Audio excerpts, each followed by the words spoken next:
बता दें आपको कि जबलपुर के निजी अस्पताल में आग लगने की घटना। न्यू लाइफ मल्टी स्पेशलिटी अस्पताल में आग लगी। घटना में 8 लोगों की मौत शॉर्ट सर्किट की वजह से आग लगने की घटना हुई और आग से 3 मंजिला बिल्डिंग पूरी तरह से खाक हो गई। घटना पर सीएम शिवराज ने दुख भी जताया है।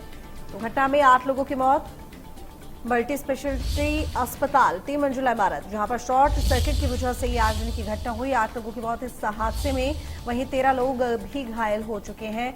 जबलपुर के निजी अस्पताल में आग लगने की घटना हुई है। मुख्यमंत्री शिवराज सिंह चौहान ने हादसे को लेकर दुख भी जताया है। न्यू लाइफ मल्टी स्पेशलिटी अस्पताल में भीषण आग, और आपको बता दें कि आग इतनी ज्यादा थी कि देखते ही देखते कुछ ही घंटों में ये 3 मंजिला इमारत जलकर खाक हो गई।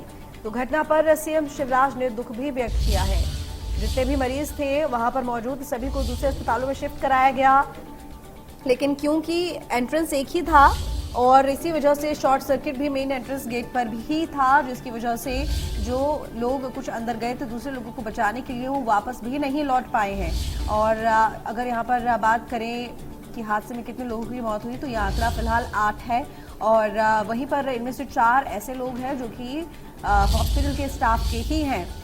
13 लोगों की जानकारी है कि वो घायल हो गए हैं। इसके अलावा अन्य लोगों को दूसरे अस्पतालों में भर्ती करा दिया गया है। न्यू लाइफ मल्टी स्पेशलिटी अस्पताल जहां पर ये आग लगने की घटना हुई। हालांकि इस पूरे मामले पर अगर देखें तो कई तरह के ऐसे मानक हैं जो कि अगर इमारत के हिसाब से देखें तो उनको ताक पर रखकर ये बिल्डिंग बनाई गई है, क्योंकि यहाँ पर कोई भी इमरजेंसी गेट नहीं था, सिर्फ एक ही एग्जिट गेट था जहाँ पर एंट्रेंस पर शॉर्ट सर्किट हुआ और आग भीषण होने की वजह से कुछ ही घंटों में पूरी इमारत जलकर खाक हो गई। ऐसे में मौका नहीं मिल पाया कि लोगों को बचाया जा सके। दमकल की गाड़ी वहाँ पर पहुंची तो काफ़ी मशक्कत दमकल की गाड़ी को भी करनी पड़ी आग बुझाने के लिए, क्योंकि जो स्टेज छोड़ा होता है दमकल की गाड़ी के लिए वो भी वहां पर नहीं था।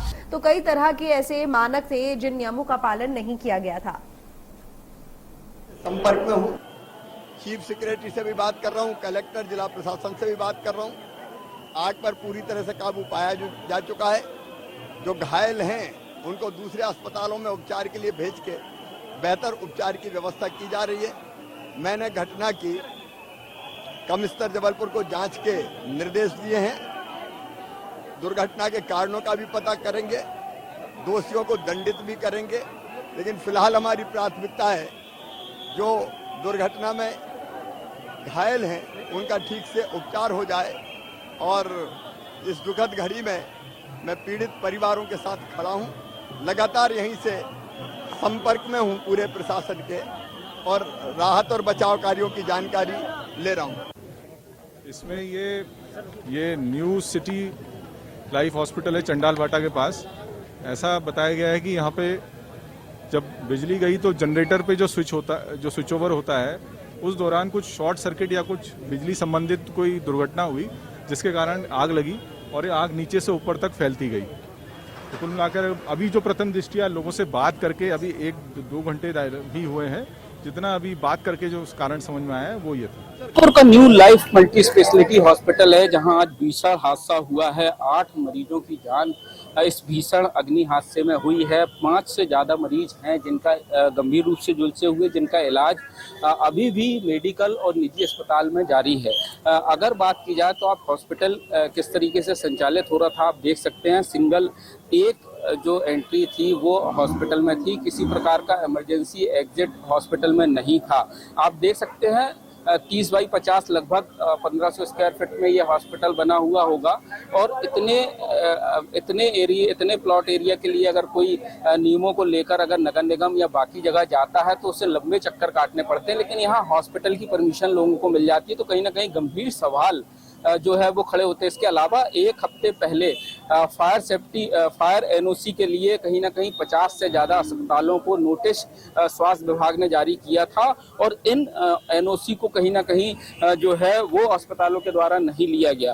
तो ये एक बड़ा कारण जो सबसे पहले अभी बताया जा रहा है कि फायर जो सबसे निचला तल है वहां पर शॉर्ट सर्किट की वजह से सबसे पहले आग लगी। ये जो जनरेटर है यहाँ से आग की शुरुआत हुई जो बताया जाता है, और उसके बाद चूंकि निकलने का रास्ता नहीं था तो जो अस्पताल का स्टाफ था, जो लोग यहाँ पे मरीज के परिजन थे, वो सीधे ऊपर की तरफ भागे और ऊपर कहीं ना कहीं जब अस्पताल जो आग थी, आग ने अपना विकराल रूप लिया तो पूरे अस्पताल को अपने जद में ले लिया। जो सबसे पहले मौके पर पुलिस अधिकारी यहाँ पर पहुंचे, बताया जाता कि गोहलपुर टीआई विजय तिवारी पहुंचे सबसे पहले, उसके अलावा कोतवाली टीआई पहुंचे, जिनने अपनी जान जोखिम में डालकर कई मरीजों की जान जो है वो यहाँ पर बचाई।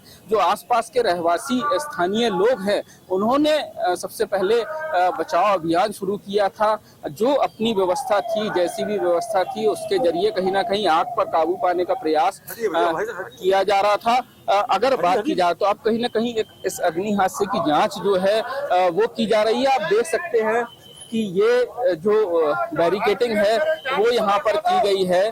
ये टीआई हैं विजय तिवारी, जिनको हम आपको दिखा रहे हैं। सबसे पहले मौके पर ये पहुंचे थे और कई मरीजों की जान इनने बचाई थी। इसके अलावा आप इनके पीछे देख सकते हैं टीआई अनिल गुप्ता हैं, जो सबसे पहले मौके पर पहुंचे थे, जिन्होंने अपनी जान। जबलपुर के एक निजी अस्पताल आग का ऐसा तांडव मच गया कि 8 से जिंदगी जलकर खाक हो गई। लेकिन इस अग्निकांड की कुछ तस्वीरें ऐसी निकलकर सामने आई हैं जो बताती हैं कि स्थानीय लोगों की तत्परता और पुलिस के कुछ जवानों की कोशिशों की वजह से कुछ मरीजों को सही सलामत वक्त रहते आग की लपटों से बाहर निकाल लिया गया। वहीं इस मामले में अस्पताल की लापरवाही सामने आई है, जिसे लेकर प्रशासन कार्रवाई में जुट गया है। देखिए, कोविड काल के दौरान ही जबलपुर में 50 से 60 नए अस्पतालों को पंजीयन जारी किया गया था। इसी दौरान जब हमने आरटीआई के माध्यम से सभी अस्पतालों को पंजीयन जारी किए जाने के दस्तावेज निकाले और हमने देखा कि बहुत सारे नियमों को ताक पर रखकर और नियमों का उल्लंघन करते हुए उनको पंजीयन जारी किया गया था, जिसमें प्रमुख रूप से नेशनल बिल्डिंग कोड, भूमि विकास नियम और इसके अलावा अन्य बनाए हुए नियमों का भी पालन नहीं किया जा रहा था। वर्तमान घटना जिस अस्पताल में घटित हुई है उसके द्वारा भी पंजीयन प्राप्त करते समय जो लेआउट संलग्न किया गया था अपने भवन का, वो भवन अस्पताल की दृष्टि से अनफिट था। अस्पताल हम अपनी माताराम को ले गए थे, एक्सीडेंट हो गया था तो वहाँ पे भर्ती करा तो लाइट गोल हो गई।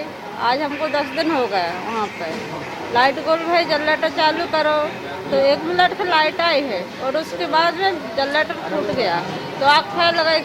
खिड़कों से पर्दों से आग अंदर पहुँचने लगी तो हम लोग पलंग खींच बाहर लाए दूसरे रूम से उठाया तो छत पर ले गए, छत पे से उठाया तो फिर दूसरी बार छत पर ले गए। 2 बजे खाना खाया, उसके बाद मैं लेट गया। लेटने के बाद 15 मिनट बाद खाना खाया, फिर गोली खाया, गोली खा के सो गया। सोने के बाद फिर धुआं दिखा तो मैं कम्बल हो रहा था, कम्बल निकाला तो धुआं देखा तो फिर भड़बड़ाने लगा मैं अंदर। फिर साहब ने वहाँ जो ऑपरेशन करने वाला साहब है ना, वो मेरे को उठा के ऊपर ले गए। फिर ऊपर से मेरे को इस तरफ लगाए, इस तरफ वाली हाल में, फिर इधर से फिर सिड्डी वाली बाहर वाली सिड्डी से लाए। ऐसा हाल हुआ। फिर इसके बाद मेरे को गाड़ी में लेके घर आए साहब। तो खबर पर ज्यादा जानकारी के लिए फिलहाल हमारे साथ संवाददाता राजेश विश्वकर्मा जुड़े हुए हैं। राजेश, देखिए आप लगातार इस खबर पर नजर बनाए रखे हुए हैं और अगर बात करें तो इस पूरे मामले को लेकर, क्योंकि देखिए प्रशासन की तरफ से क्या कुछ कार्रवाई की गई है, क्योंकि ये तो तय हो गया है कि ये जो बिल्डिंग बनी है, अस्पताल की जो इमारत बनी है, जो नियम और मानक होते हैं उसके हिसाब से नहीं थी और पूरी तरह से लापरवाही थी।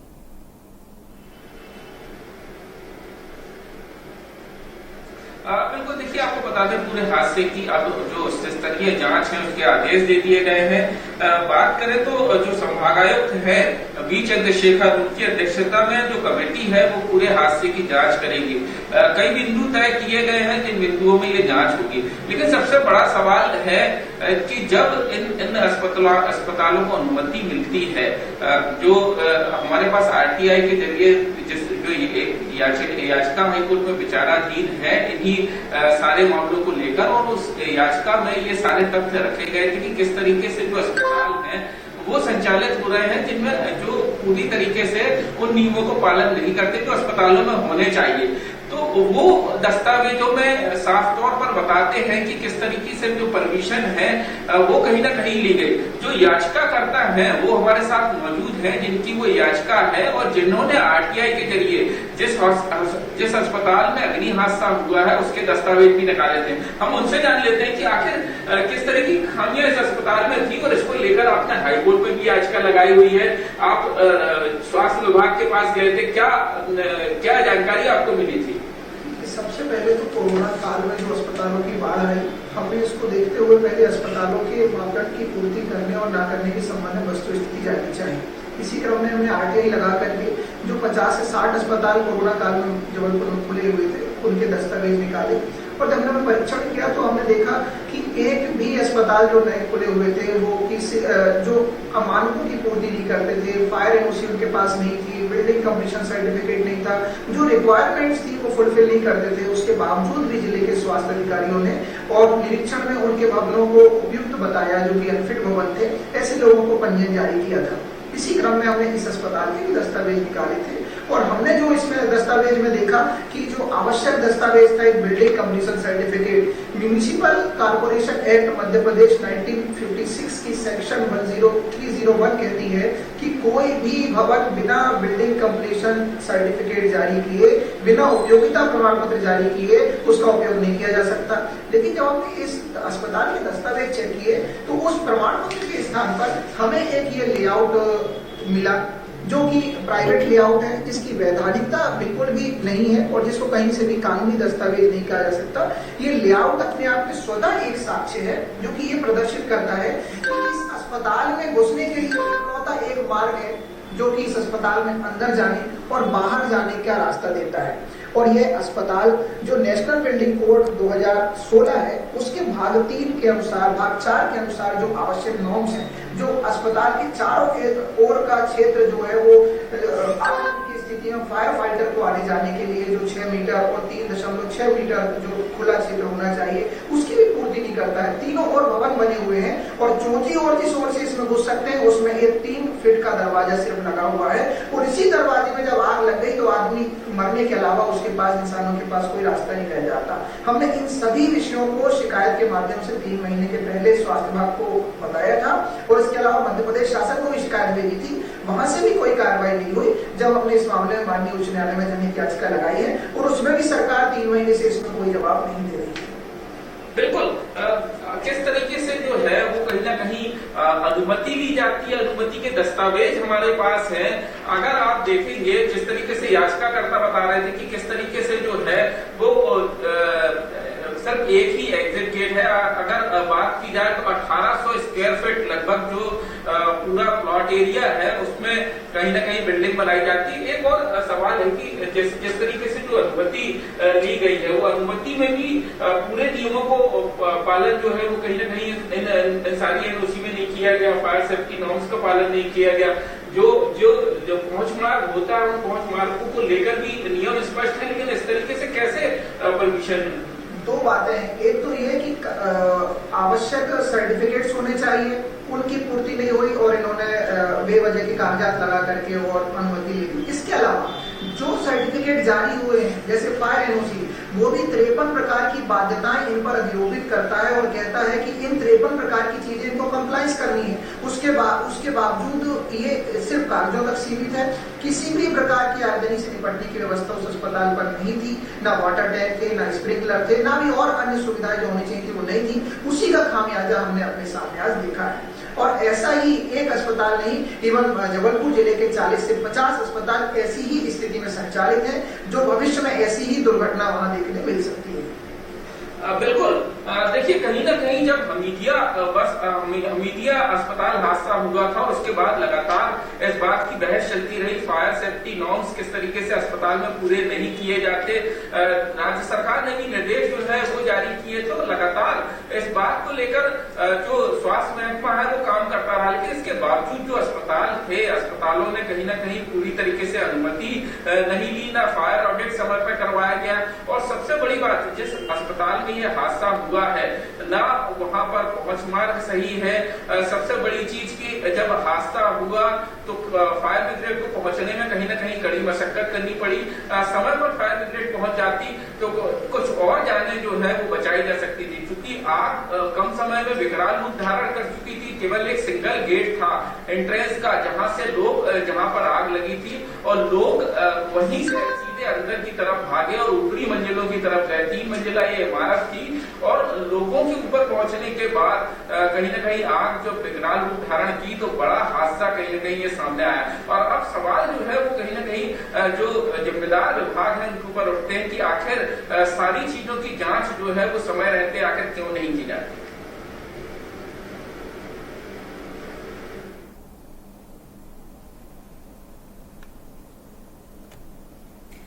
ठीक राजेश, देखिए ये तो तमाम बातें हो गई हैं, लेकिन इसके अलावा सबसे बड़ा जो सवाल यहाँ पर उठता है कि जब ये जो हमने देखा कि एक तरीके से एक पूरा कोई भी बिल्डिंग जब बनती है, इमारत कोई भी बनती है तो उसके लिए नक्शा पास कराया जाता है, वो जाता तो प्रशासन के थ्रू ही है। तो ऐसा तो नहीं है कि प्रशासन की नजर में या प्रशासन की जानकारी में वो बात नहीं होगी। तो क्या ये माने हम कि प्रशासन की भी लापरवाही इस पूरे मामले में रही है?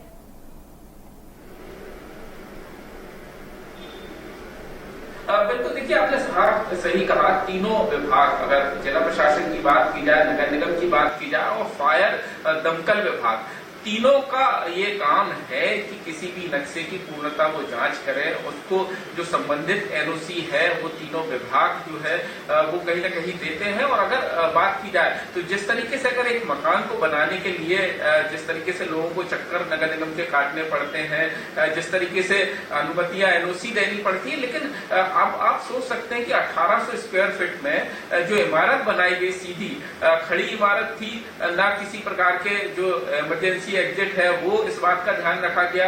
कहां पर जो वाटर टैंक होगा, अगर किसी प्रकार का जिस प्रकार का हादसा हुआ, अगर इस हादसे को रोका जाए, किस तरीके की व्यवस्थाएं होंगी, इन सारी चीजों की जांच जिन विभागों को करनी चाहिए वो नहीं की जाती। और यही वजह है कि इतना बड़ा हादसा सामने आया। इसके पहले भी जब जिला स्वास्थ्य विभाग ने कहीं ना कहीं जांच की थी तो ऐसे बहुत सारे हॉस्पिटल सामने आए थे जिन्होंने इन नियमों को पूरा नहीं किया था, लेकिन महज औपचारिकता पूर्ण करके उनके ऊपर जुर्माने की कार्रवाई की गई। 3 महीने पहले जो है वो लंबी जांच इन अस्पतालों की गई थी फायर ऑडिट को लेकर, लेकिन 40 से ज्यादा हॉस्पिटल अभी भी मध्य प्रदेश जबलपुर में ऐसे हैं जिन पर फायर ऑडिट जो है वो पूरी तरीके से नहीं किया गया। तो बड़ी हादसे की वजह जबलपुर में इसके पहले भी एक बड़ा हादसा हो चुका कोरोना काल में, जब गैलेक्सी हॉस्पिटल में हादसा हुआ था ऑक्सीजन वाला, उसमें भी 5 मरीजों की मौत हुई थी। और कहीं ना कहीं ये सारे सवाल एक बार फिर से उठे थे, लेकिन उसकी जांच के बाद जिस तरीके से दोषी बच गए, तो इस बार कहीं ना कहीं लोगों की मांग है, जो स्थानीय जनप्रतिनिधि है उनकी भी मांग रही है कि चलिए ठीक राजेश, बहुत शुक्रिया आपका तमाम जानकारी के लिए। देखिए एक बड़ा सवाल कि आखिर ये जो 8 मौतें हुई हैं इनका जिम्मेदार कौन, क्योंकि अक्सर इस तरह के हादसे होते रहते हैं और जब इस तरह के हादसे होते हैं तब यही बात सामने आती है कि यहाँ पर उस कंपनी के प्रबंधन की लापरवाही थी, यहाँ पर प्रशासन की लापरवाही थी। लेकिन आखिर कब तक इस तरीके से आंखें मूंदे रहेगा प्रशासन, एक बड़ा सवाल यहाँ पर ये उठता है और कब इसे लेकर सख्त होगा।